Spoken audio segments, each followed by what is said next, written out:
Biz göyü, yeri və onların arasında olanları əyləncə üçün və əbəs yerə yaratmadıq. Biz onları əsl həqiqət kimi yaratdıq.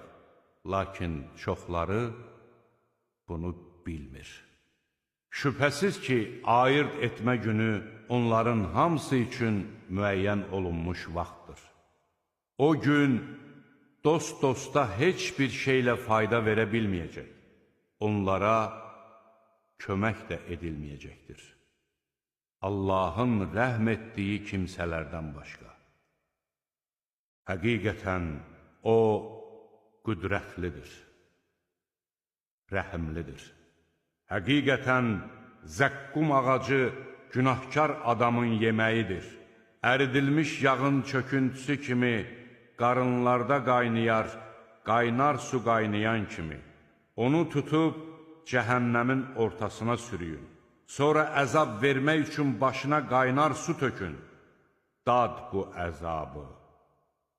Sən ki, qüdrətli və şərəfliydin.